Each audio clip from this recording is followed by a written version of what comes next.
au cours de laquelle vous aurez le plaisir d'entendre le père Jean-Paul Régimbald continuer à nous exposer les résultats de ses recherches en rapport avec la conjoncture actuelle.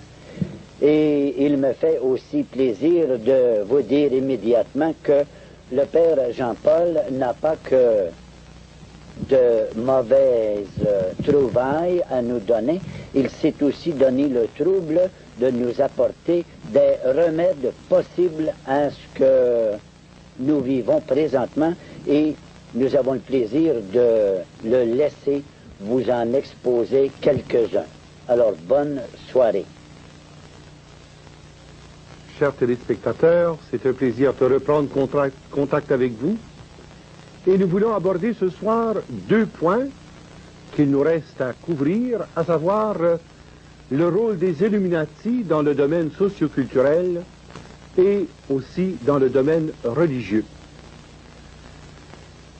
Sur le plan socioculturel, il est bien clair que le rôle des Illuminati sera d'une importance capitale, puisque, afin de pouvoir en arriver au contrôle des nations, il faut d'abord contrôler l'opinion publique et contrôler les médias, afin de pouvoir, par là, en arriver à contrôler la politique et l'orientation ultime des programmes visés par les Illuminati. Dans le domaine socioculturel, nous reportons toujours à la même pyramide de départ, nous voyons les rapports entre le groupe des 13, qui donne ses directives au groupe des 33, lesquels transmettent aux Bilderbergers la mise en application des préreaux. Et sur le plan socioculturel, on vise essentiellement trois choses. On vise d'abord à la pensée internationaliste et socialiste.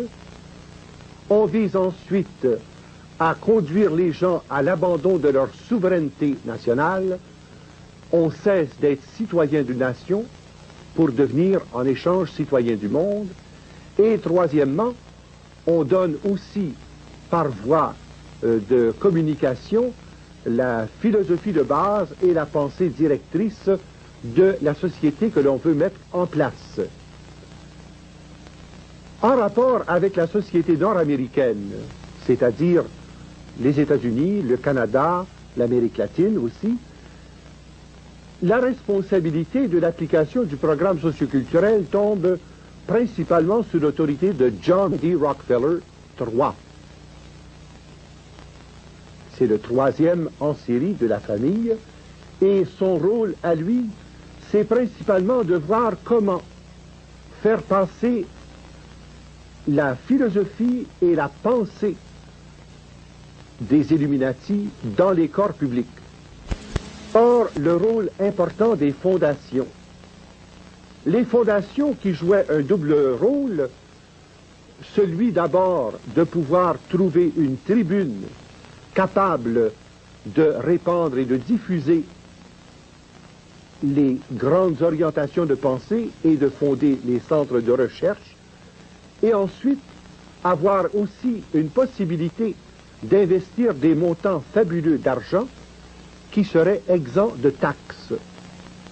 Je vous dis en passant que simplement l'ensemble du complexe Rockefeller fait un profit quotidien de 3,4 milliards et ne paye jamais un sou de taxes pour quelque raison que ce soit, grâce au truchement des fondations et des diverses formes d'investissement sur le plan socioculturel et sur le plan religieux. Comme on dit, il faut le faire. Vous avez d'abord les grandes fondations Rockefeller qui concernent la fondation des arts, la fondation médicale. Vous avez aussi la fondation de recherche, dont la plus importante soit le CFR, qui est le Council on Foreign Relationships. Vous avez ensuite les fondations Carnegie.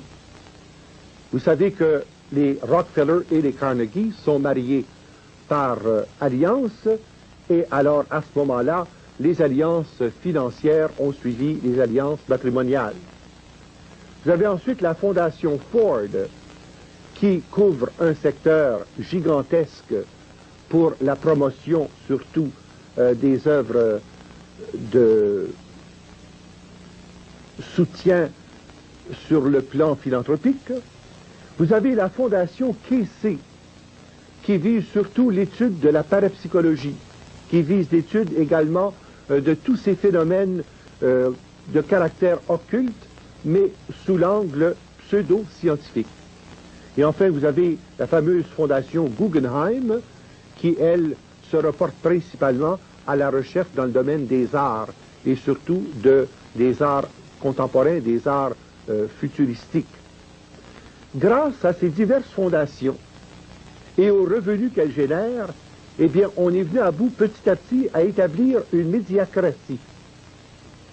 Je dis bien médiacratie car il s'agit d'avoir le contrôle absolu des médias afin de transmettre toute l'information voulue et pouvoir aussi cuisiner les données en fonction de la pensée globale que l'on veut promouvoir en rapport avec le gouvernement mondial et l'internationalisme capitaliste préconisé par cette dynastie.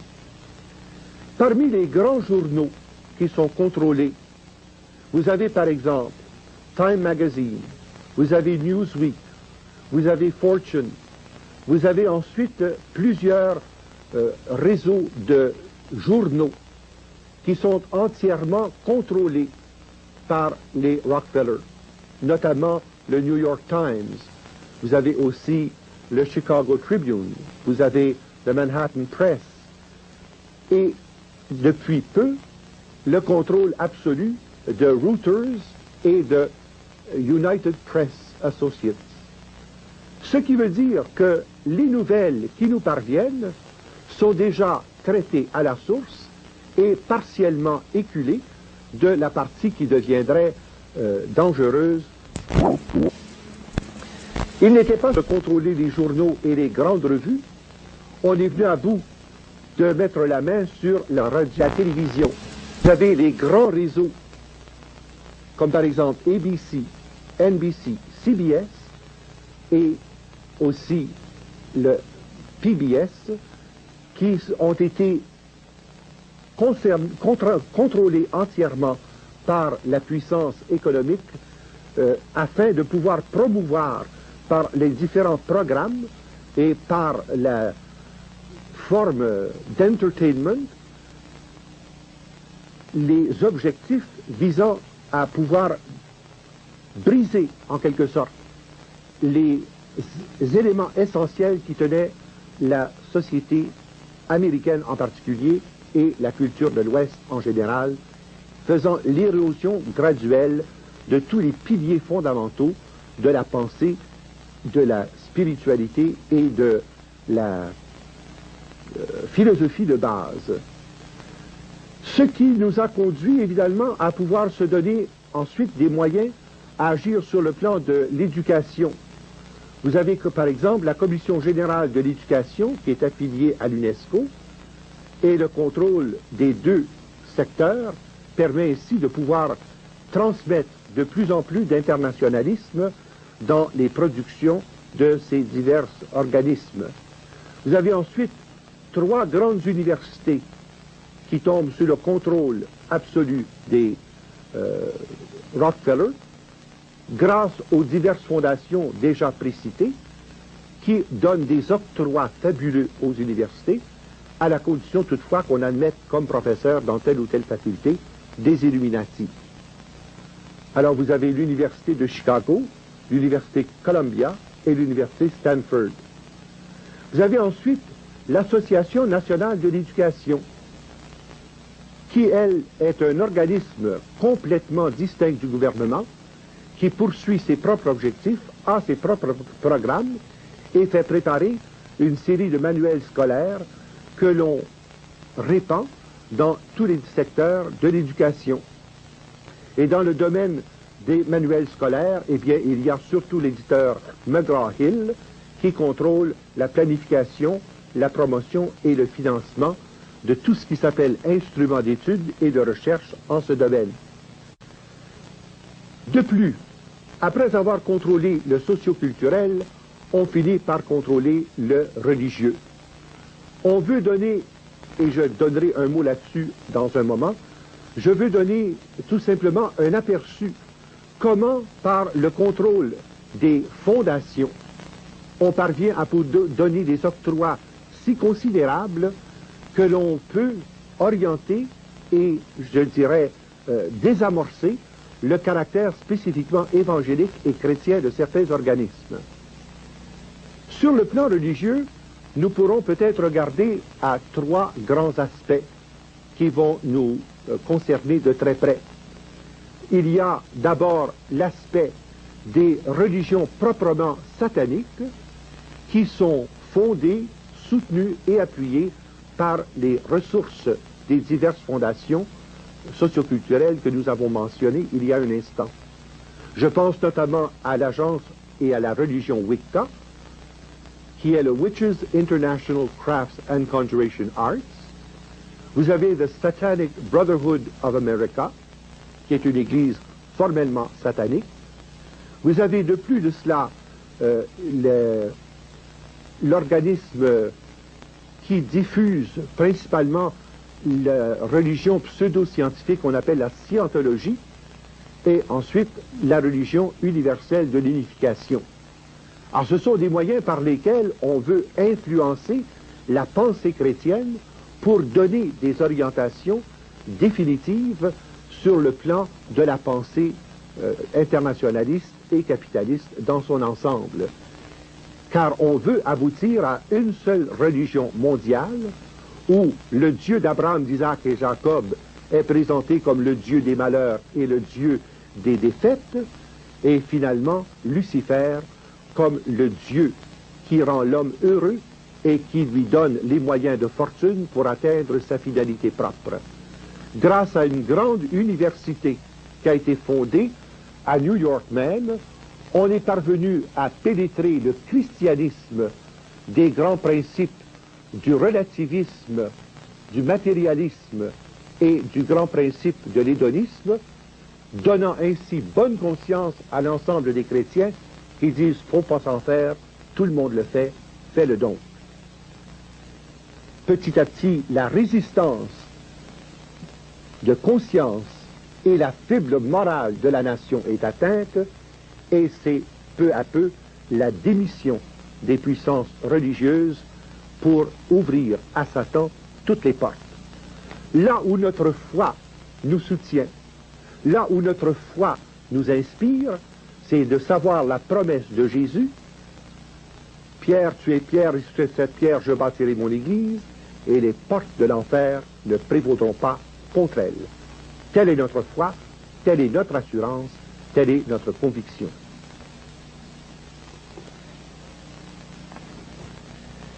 Jetons maintenant un regard plus attentif sur cet aspect de l'influence des Illuminati dans le domaine religieux.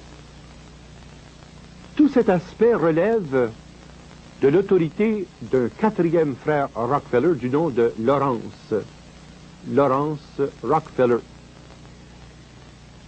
Dans le domaine de la formation proprement dite, on a favorisé les théologiens de diverses confessions à professer une foi de plus en plus libérale, tendant à enlever à la parole de Dieu son sens concret et fort, tendant aussi à mettre l'accent surtout sur les principales doctrines de foi, présenter cette foi comme des mythes et non comme des réalités religieuses de foi.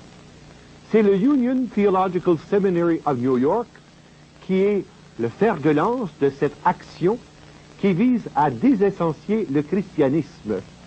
Et comme il y a plusieurs centaines de gradués chaque année de ce centre de formation théologique, vous voyez tout de suite l'influence que ça a dans les différents secteurs des religions chrétiennes. Vous avez ensuite, sur le plan national, la Confédération des Églises et le Conseil national des Églises, qui sert en quelque sorte de véhicule pour rejoindre les diverses confessions chrétiennes américaines, nord-américaines, qui œuvrent dans le secteur de l'évangélisation. Une chose qui va vous étonner sans doute, c'est qu'on met sur le même pied les principales religions chrétiennes, tant catholiques, protestantes qu'orthodoxes, et la sorcellerie. Il existe aux États-Unis un statut proprement ecclésial, c'est-à-dire reconnaissance des ministres comme étant formellement ordonnés. Deuxièmement, reconnaissance aussi du statut ecclésial et des avantages fiscaux que procure ceci pour répandre la religion satanique. Vous avez d'abord l'ordre de l'Aube dorée qui couvre le secteur principal des Rose-Croix et par les Rose-Croix qui couvre ensuite les autres religions à caractère ésotérique et à caractère de sorcellerie. Vous avez l'Église Wicca d'Amérique dont j'ai déjà parlé, l'Église de tous les mondes, le vestibule de l'art d'Aquarius, la fraternité satanique de l'Amérique, la scientologie, l'unité, les écancards, l'Église en marche vers le jugement dernier, l'ésotéro-occultisme, avec tout ce que cela comprend. Aux États-Unis, il y a plus de 1 500 000 sorciers et sorcières officiellement reconnus. Et chaque sorcier et sorcière peut avoir jusqu'à 13 membres dans son coven. Ah, vous voyez tout de suite l'ampleur que cela peut avoir et les implications qui en résultent dans le domaine religieux. Mais on ne s'est pas contenté de travailler à amenuiser le sens chrétien de la formation théologique et à répandre la doctrine de la sorcellerie. On a voulu de plus infiltrer les diverses religions en abordant les divers ministres, premièrement en achetant tout simplement et carrément leur allégeance. Il n'y a rien comme un don de 10 millions ou de 15 millions pour aider quelqu'un à changer ses opinions sur tel ou tel organisme bienfaiteur. Quand on ne parvient pas à soudoyer ou à acheter, on parvient à faire du chantage. On monte ainsi des documents qui serviront ensuite à faire marcher quelqu'un qui refuse de marcher. Et c'est ainsi qu'on a tenté de noircir la réputation de Martin Luther King, par exemple, et qu'on a cherché à ternir la réputation d'un Oral Roberts. Heureusement, les efforts n'ont pas réussi, mais la chose a été quand même tentée. Ensuite, si on parvient à séduire les ministres par le plan des œuvres et des paroisses, on veut aussi séduire le peuple. Et là, on a recours à la musique. La musique rock, notamment, est en train de prendre une orientation très, très différente. Jusqu'à présent, nous avons parlé du rock en tant que message subliminaux satanique, et on a parlé, au moins en passant, du punk rock, mais la prochaine étape, c'est qu'il y a le groupe qui s'appelle The Healers, et plusieurs autres groupes qui, relevant des églises sataniques dont j'ai parlé, seront véritablement des groupes officiellement religieux qui feront leur ministère par la musique rock. Le groupe qui commence à poindre s'appelle The Healers, mais vous avez aussi d'autres groupes dont fait partie KISS en particulier, Kings in Satan's Service, prêtres ministres au service de Satan, mais vous avez ensuite d'autres formes d'infiltration où on veut amener les gens vers la consécration à Satan par la voie de la révolte, de la violence, de la perversion, et finalement aboutir aux messes noires qui se répandent de plus en plus et à la construction de temples sataniques un peu à travers le monde. D'ailleurs, au Canada, nous en avons déjà notre portion, hélas, trop vaste par rapport aux besoins de la nation. D'autre part, pour pouvoir agir de façon légale et d'être complètement couvert, voici quelques organismes qui ont été mis sur pied pour pouvoir désamorcer des gens qui essaient d'attaquer de plein front ces organismes de caractère religieux. Vous avez l'Union américaine des libertés civiles. Et l'Union américaine des libertés civiles a pour fonction essentielle de s'attaquer à ceux qui s'en prennent aux religions sataniques, qui s'en prennent à l'ésotérisme, qui s'en prennent à la sorcellerie, et on leur intente des poursuites judiciaires sous l'article de la séparation entre l'Église et l'État, et aussi sous l'autre article de la discrimination. Vous avez la proposition 13 qui vise à la taxation des biens ecclésiastiques et le Bill 41 qui va très loin. Le Bill 41 vise à faire le recensement non seulement des œuvres de charité, mais à obtenir la liste individuelle des donateurs de chacun des organismes. Et grâce à une mémoire électronique, on parviendra en temps opportun à pouvoir s'en prendre graduellement à ceux qui soutiennent les actions évangéliques trop fortes et qui empêchent les organismes des Illuminati d'atteindre leur finalité. Enfin, vous avez la Ligue antidifamatoire qui emploie chaque année des ressources légales considérables, prétendant défendre la réputation et l'intégrité des personnes en cause, mais en réalité obtenant de ceux qui dénoncent les agissements des Illuminati des poursuites de l'ordre de 1 million, 5 millions, 10 millions. Parlons un mot maintenant des groupes chrétiens infiltrés. Et c'est très triste de constater que des endroits qui ont été vraiment des lieux d'évangélisation de qualité sont maintenant sous la coupe des Illuminati. Je pense notamment à Melodyland, qui avait été fondé, comme on le sait, par le frère de David Wilkerson. Eh bien, Ralph Wilkerson, après avoir reçu un premier don de 10 millions et un autre de 7 millions, a commencé à enlever de l'aspect de son évangélisation toute forme d'action qui porterait atteinte aux Illuminati. Et finalement, les compagnies de disques qui relevaient de Melodyland ont été achetées par les Illuminatis et on offre même dans les disques chrétiens certains messages subliminaux qui sont aux antipodes du contenu audible de ces disques-là. Je pense notamment au groupe qui s'appelle The Lamb, aux maisons d'édition de disques Dove et Birdwing. Je pense aussi à Unity Village, qui était une expérience œcuménique de très grande envergure, qui a fait un bien considérable en Amérique du Nord et qui finalement a été soudoyé et acheté par les Illuminatistes au point que maintenant Unity Village est entièrement au service de l'idéal internationaliste et socialiste de la pensée illuminatiste. Et ensuite vous avez leur revue absolument dérogatoire qui s'appelle The Voice of Healing. The Voice of Healing qui a été pendant de longues années le principal organe de diffusion de personnes telles que Oral Roberts, Catherine Kuhlman, et qui maintenant est rendu entièrement au service des illuminatistes dans le sens de la scientologie. Ils font aussi la promotion du contrôle de l'inconscient. Et nous en avons de grands exemples ici en Amérique du Nord, au Canada notamment, et au Québec, ce qu'on appelle le mind control. Comment parvenir à obtenir le contrôle de l'inconscient profond.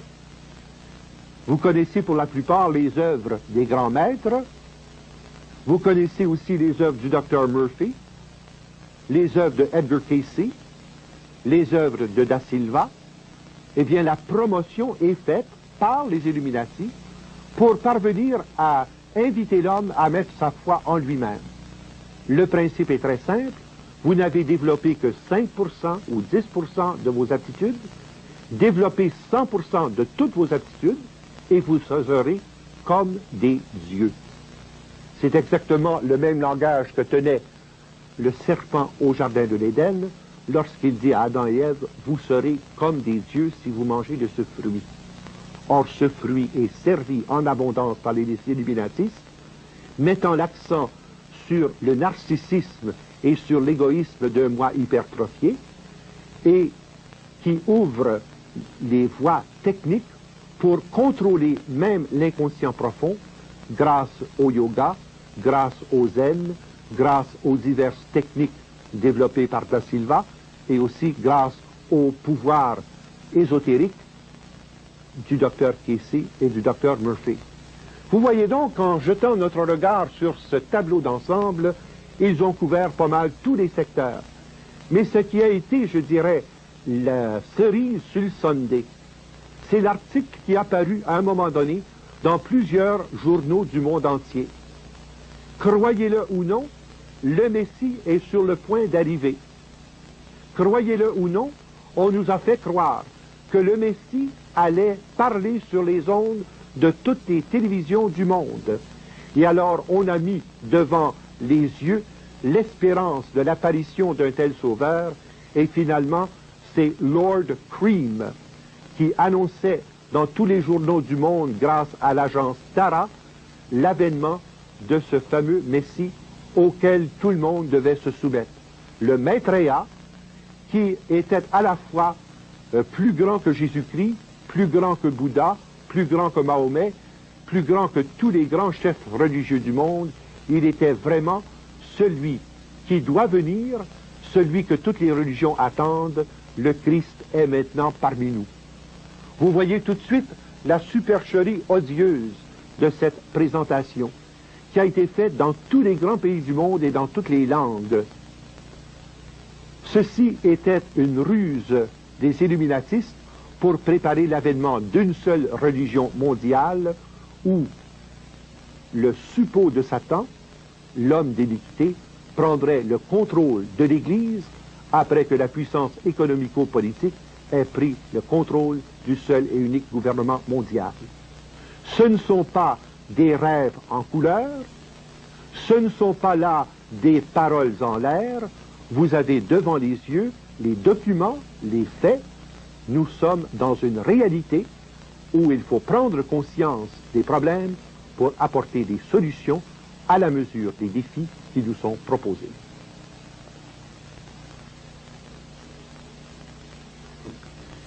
Une des plus grandes supercheries que les illuminatistes aient réussi sur le plan religieux, c'est cette annonce pleine page qui paraissait il y a 1 an exactement, au mois d'avril 82. On annonçait l'avènement du Maitreya, l'avènement du Messie.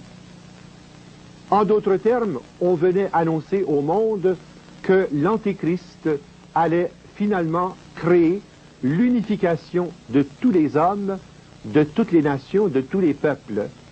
Cependant, ils ont été pris un peu de court par les diversifications qui ont été faites, notamment par le groupe arabe et le groupe pétrolier du Moyen-Orient, et par la guerre d'Israël et la confrontation avec la Syrie et le Liban. Toutefois, le même principe demeure. Ils veulent absolument qu'un seul gouvernement mondial puisse être servi par une seule religion mondiale. Toutefois, le même principe demeure. Ils veulent absolument qu'un seul gouvernement mondial puisse être servi par une seule religion mondiale. Et le but est très simple, c'est de parvenir véritablement à créer un État totalitaire où vous serez surveillé dans tous les aspects possibles et dans les aspects les plus privés de votre vie. Si vous avez remarqué l'œil sur le dollar américain, je vous le disais au début de toutes les émissions, que cet œil considérait, c'était l'œil de Satan d'une part, mais d'autre part, c'était l'œil obtus de la surveillance généralisée. Le mode utilisé pour cette surveillance sera la carte électronique. Cette carte électronique qui parviendra à transmettre toutes les informations nécessaires pour vous donner, pour leur donner, je devrais dire, toutes les informations dont ils ont besoin sur vous. Cette carte électronique remplacera la Master Charge, la Visa, l'American Express, qui a servi de base expérimentale à sa conception. On appelle ça the World International Identification and Transaction Card. Grâce à cette carte, vous pourrez acheter et vendre sans argent. Tout sera complètement électronique. Mais il y a une barre noire ici, la même que vous retrouvez sur votre carte Visa et sur toutes vos cartes de crédit, que ce soit les cartes de crédit automobile, que ce soit les cartes de crédit d'essence, c'est le même principe. On enregistre sur cette ligne l'information détenue par 40 000 chips informatiques. Ainsi, on pourra savoir en tout temps où vous allez, à quelle heure vous êtes allé, qui vous avez vu, ce que vous avez entendu, ce que vous avez acheté, le genre de livre que vous lisez à la bibliothèque, votre dossier médical, votre dossier politique, votre dossier économique. C'est exactement ce que George Orwell avait écrit dans son fameux roman 1984. Et George Orwell était bien placé pour savoir ce dont il parlait, car il était lui-même un illuminatiste qui s'est dégagé de leur emprise. Et lorsqu'il a écrit son roman, qui paraissait un roman de science-fiction, eh bien, il savait très bien les échéanciers des illuminatistes, puisque c'était le docteur Carroll Quigley qui lui avait donné les informations nécessaires à cette fin. Cette carte, vous serez forcé de la prendre. En soi, il n'y a peut-être pas de problème majeur, mais la difficulté viendra où on voudra corroborer la carte par l'insertion d'un chiffre subcutané qui correspondra à votre chiffre unique, le chiffre de votre carte d'identité. On l'insérera sous la peau de votre main et on l'insérera sous la peau de votre front. Je ne devrais même pas dire au futur on l'insérera, puisque dans l'armée américaine, tous les membres de l'armée américaine et tous les enfants nés dans le cadre de l'armée américaine portent déjà ces deux marques. Ils sont déjà programmés et planifiés en vue du système monétaire mondial. Mais ensuite, on ira dans le domaine des prisons. Et on a déjà commencé, si vous avez lu une affiche il n'y a pas très longtemps, où on a inventé les handcuffs électroniques, c'est-à-dire les menottes électroniques qui contrôlent vos allées et venues dès lors que vous êtes passé en cours mais que vous ne servez pas de temps en prison. Cette annonce apparue il y a environ 15 jours et c'est un juge américain qui l'a mise au point afin de pouvoir contrôler si quelqu'un obéit exactement au règlement prévu par leur forme de sentence, sans passer par la prison. Ceci vous montre donc que ce qui paraissait de la science-fiction il y a 20 ans, il y a 10 ans, est devenu une réalité concrète.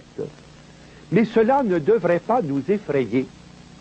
Cela devrait plutôt nous stimuler à voir et à croire que la parole de Dieu porte en elle les éléments de vérité nécessaires à nous prémunir contre de telles formes de puissance de ténèbres. Nous sommes les enfants de Dieu. Nous sommes les enfants de lumière. Nous appartenons à la Trinité et nous n'appartenons pas à Satan. Nous avons renoncé à Satan, à ses ruses et à ses œuvres lors de notre baptême. Il est important maintenant d'en assumer la responsabilité adulte et d'en assumer aussi les conséquences pratiques. Ainsi, par exemple, bien sûr, les gens sont en mesure de savoir qu'ils ne peuvent pas acheter ou vendre sans avoir ces fameux codes qui signifient actuellement tout simplement le numéro de leur inventaire, le code de leur région, le code du magasin qui a vendu tel produit et le prix de revient de chaque article. Mais ce code est prévu à être amplifié de 12 chiffres, dont la clé d'interprétation sera le fameux 666 dont nous parle l'Apocalypse. Le premier 6 est inséré au début et à la fin comme colonne d'encadrement, et le troisième 6 est inséré en plein milieu pour diviser les deux séries de chiffres qui paraissent. Ainsi, par exemple, prenez n'importe quel article de cuisine, prenez n'importe quel article que vous avez acheté, et vous verrez qu'il y a des chiffres qui paraissent, et ceux-là ne sont pas dangereux. Mais vous remarquez qu'il manque des chiffres précisément vis-à-vis des colonnes 6, 6, 6. Pourquoi? Parce que c'est la colonne qui permet de nourrir cette information à l'informatique universelle de Bruxelles. Et c'est pourquoi la Bible nous parle de ce fameux chiffre 666 comme étant le numéro de la bête sans lequel nous ne pourrons ni acheter ni vendre. Est-ce que ça veut dire à ce moment-là que nous sommes cuits? Est-ce à dire à ce moment-là qu'il n'y a plus rien à faire? Bien au contraire.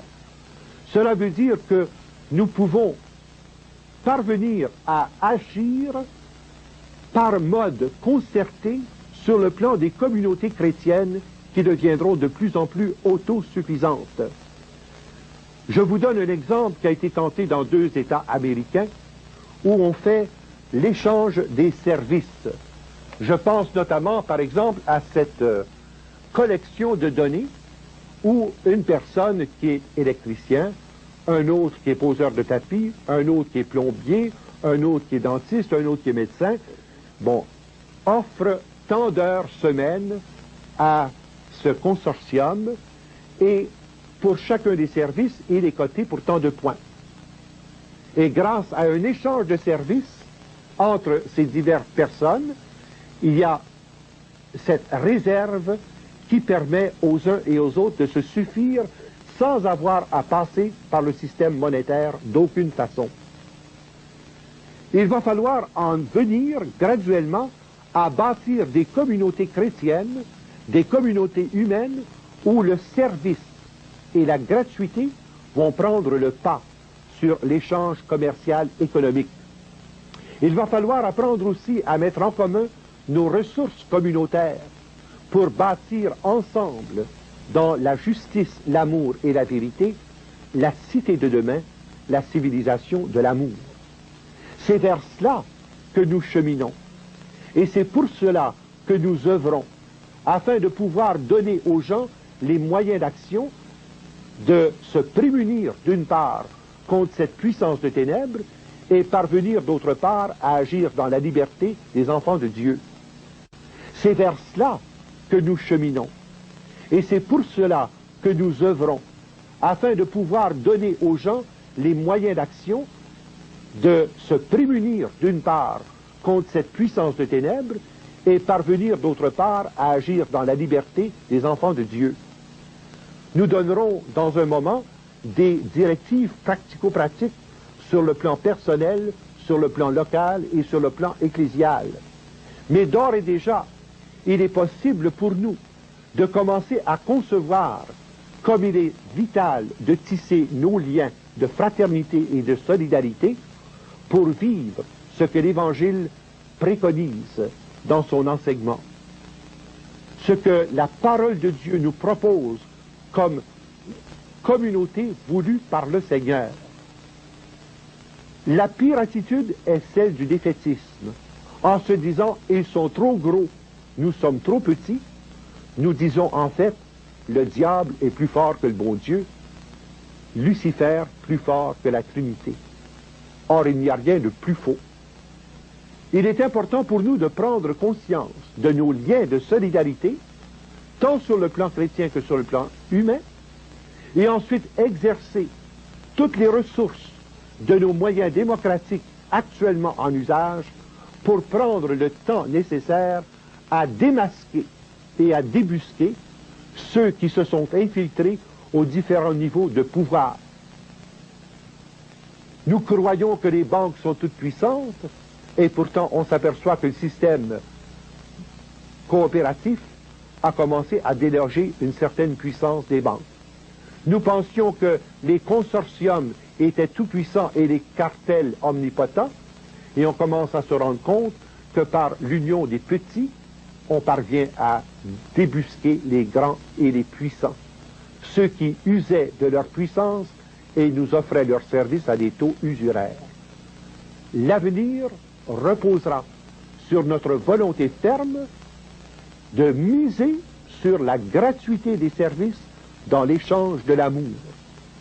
Nous nous en porterons seulement que mieux en réalisant le plus-être et le mieux-être sur le plan personnel, sur le plan sociétal et sur le plan universel. Voilà maintenant que nous sommes prêts à entendre les directives pratiques que j'ai préparées à votre intention et que j'aimerais voir mises en œuvre dans les jours et les semaines qui vont suivre. Comme il est essentiel et indispensable de se dire, même si Satan est prince de ce monde, Jésus demeure le roi des rois et le Seigneur des seigneurs. Et même si Satan gagne 10, 11 ou 12 rounds, c'est le dernier knock-out qui réglera son compte. Nous savons que Jésus est vainqueur et que la puissance des ténèbres sera vaincue par l'agneau immolé, ce Jésus rédempteur qui est venu apporter aux hommes son royaume de vie et de vérité, son royaume de grâce et de sainteté, son royaume de justice, d'amour et de paix.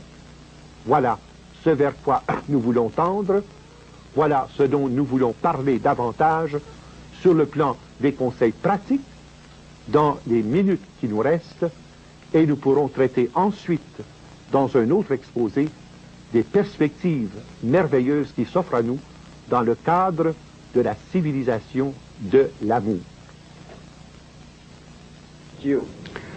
La civilisation de l'amour, voilà la clé de voûte qui va nous permettre de résoudre l'ensemble des problèmes que nous avons examinés.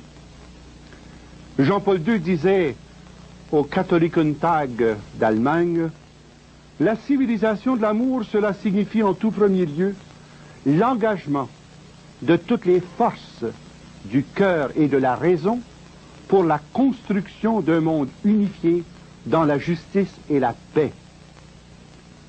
Au nom de l'amour du Christ qui est plus fort que tout pouvoir, que tout égoïsme, que toute haine, unissez-vous avec tous les hommes de bonne volonté pour vaincre la menace de mort qui plane sur la paix du monde. Or, nous avons reçu du magistère de l'Église un ensemble de doctrines qui nous parlent d'un nouvel ordre social chrétien. Au lieu du Novus Ordo Seclorum des Illuminati et au lieu de l'âge du Verseau, nous, comme chrétiens, nous pensons en termes d'un nouvel ordre social chrétien qui s'appelle la doctrine sociale de l'Église, et nous sommes à l'ère de l'Esprit Saint. La question qui se pose, que pouvons-nous faire et que devons-nous faire? D'abord, prendre connaissance de tous les documents de l'Église parlant de ces questions majeures que nous venons d'exposer sur l'économie. J'en signalerai 5 d'une capitale importance. La plus récente, c'est l'encyclique Laborem Exercens, c'est par le travail. Cette encyclique a pour fonction précisément de clarifier tout le débat, concernant la fausse dichotomie entre capital et travail, et aussi la dénonciation en termes très clairs d'un capitalisme usuraire et international, ainsi que du communisme international et les fausses doctrines d'un socialisme sans issue. De plus, il y a les enseignements de Gaudium et Spes, ce document central de Vatican II sur la question. Pensez à l'encyclique du pape Paul VI sur la progression de tous les peuples et aussi à ce document qui a été adressé précisément au cardinal Maurice Roy à l'occasion du 80e anniversaire de la parution de Rerum Novarum. Ça s'appelle Octogesima Adveniens. Ce sont des textes qu'il faut lire, dont il faut prendre connaissance, en même temps que le grand document de Jean XXIII qui s'appelle Pacem in Terris. Je vous demanderai d'abord de prendre connaissance de cette pensée très cohérente et très vigoureuse qui nous montre, à la lumière de l'Évangile et à la lumière de l'expérience 2 fois millénaire de l'Église, les lignes de force d'une civilisation authentiquement chrétienne et d'un nouvel ordre social international dont les principes s'enracinent dans le Christ, dans l'Évangile, dans la foi. La deuxième chose aussi à entreprendre, c'est une étude très systématique des diverses questions résultant des fausses doctrines économiques qui sont à la base de la crise actuelle, notamment la fausseté de la doctrine monétariste de Friedman, qui est à l'origine de nos déboires inflationnistes, et ensuite la doctrine de Maynard Keynes, qui est à l'origine du libéralisme économique, qui empêche la régulation des divers éléments de la vie économique, de telle façon que tout accroissement d'inflation se traduit par un taux plus élevé de chômage. Il faut retrouver nos priorités. La priorité de l'homme sur le travail et la priorité du travail sur le capital et la nécessité de la fonction sociale du capital pour que, par son travail, l'homme retrouve sa dignité, son équilibre et aussi l'exercice de tous les droits inaliénables en tant que personne humaine, en tant que membre d'une famille et en tant que chrétien baptisé appartenant au Christ. Maintenant, comment agir sur le plan pratico-pratique? J'aimerais d'abord qu'on se rappelle qu'il faut agir dans la vérité et la charité. Tout ce qui sera entrepris dans les directives suivantes doit respecter les 5 principes suivants. Se mettre au service de la vérité dans un esprit d'authentique charité, diriger notre action non contre les personnes, mais contre les idéologies ou les objectifs inacceptables proposés et propagés par des groupes.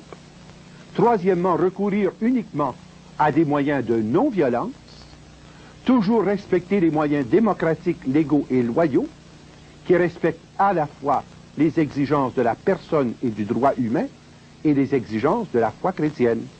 Quatrièmement, rédiger avec soin, précision et exactitude les lettres, les mémoires, les documents destinés à l'information du public.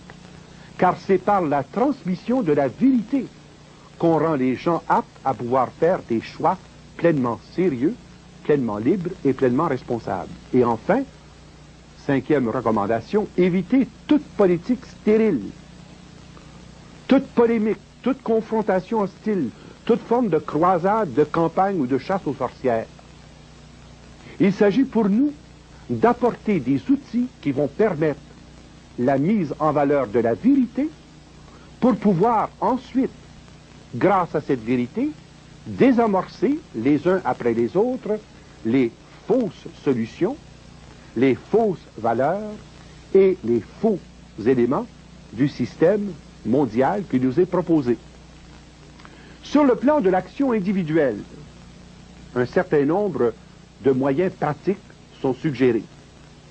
D'écrire personnellement, avec votre signature, votre adresse de retour, à votre député, tant fédéral que provincial, apportant vos réflexions et vos solutions sur le plan du chômage et de l'inflation. Votre devoir démocratique ne se limite pas à élire vos représentants, mais inclut aussi le devoir d'exprimer vos desiderata, soit à l'Assemblée nationale, soit au Parlement canadien. Et s'adresser en plus aux ministres responsables du secteur particulier des problèmes qui sont traités dans vos présentations. Écrire personnellement au ministre des Finances et au Premier ministre du Canada pour exiger le rapatriement du droit exclusif du Parlement canadien de battre la monnaie et d'imprimer les billets bancaires. Car le fond du problème repose sur cette erreur législative de 1933 et qui continue à se propager par les diverses lois bancaires, dont la plus inique, c'est la multiplication des dollars fantômes par rapport à nos réserves réelles.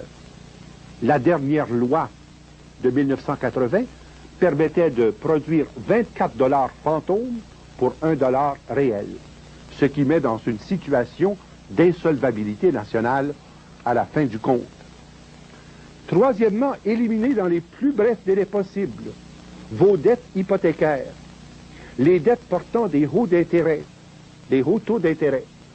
Débarrassez-vous de cela le plus vite possible. Et c'est là, je pense, que rentre en ligne de compte la solidarité des chrétiens et des frères par des prêts entre vifs, des prêts soit sans intérêt ou à faible intérêt. Car ne cherchez pas à vous créer un capital fictif par des placements bancaires magiques, car lorsque viendra le nouvel ordre économique électronique, tout cela ne vous vaudra pas un sou noir.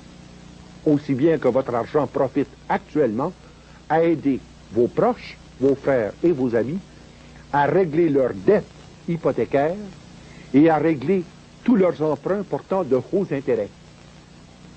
Rien ne vous empêche, entre vous, de faire une entente pour permettre au moins l'équilibre de la justice et de l'équité entre vous.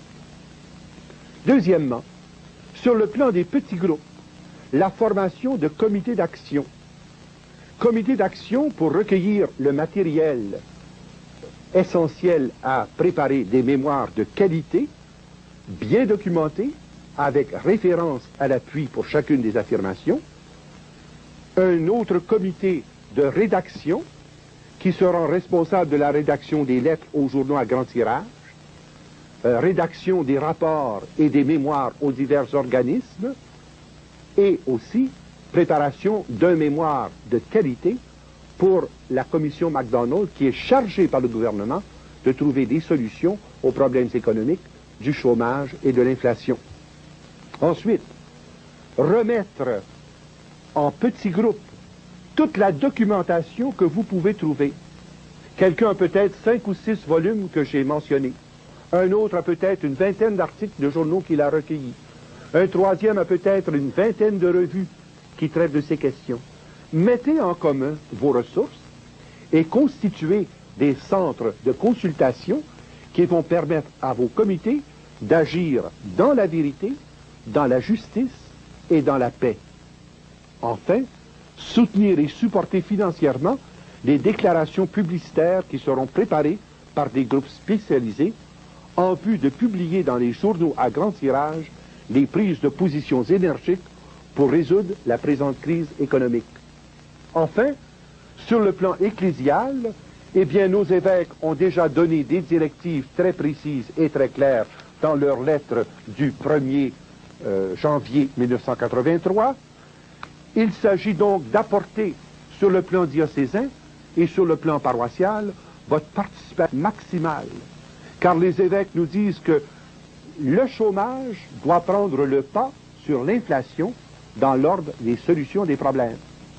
Les évêques nous disent également que le fond du problème est l'erreur structurelle du capitalisme international, ce que je vous ai démontré largement depuis le début des conférences. Ensuite, les évêques établissent dans chaque diocèse des comités d'action qui vont permettre finalement à tout le monde de pouvoir choisir les voies communautaires qui garantiront l'avenir économique, l'avenir spirituel et l'avenir culturel de la nation et du peuple. Ainsi, on donnera le signe d'une société libre, responsable et démocratique qui sait agir par son action communautaire sur le leadership spirituel des évêques. Par ailleurs, et je termine là-dessus, comme le problème est d'une ampleur telle que l'empire des ténèbres a pris le pas sur les fils de lumière, il faut avoir recours aux moyens spirituels suivants. Et je termine là-dessus. La prière personnelle, familiale et communautaire, le jeûne autant que possible une fois par semaine, des journées de réflexion ou de récollection qui porteront sur la vérité dans la justice et dans la charité, et finalement des jours d'adoration, la miséricorde de Dieu. Si mon peuple, sur qui est invoqué mon nom, s'humilie, prie, recherche ma présence et se repent de sa mauvaise conduite, moi du ciel, j'écouterai, je pardonnerai ses péchés, je guérirai son pays, je restaurerai sa nation.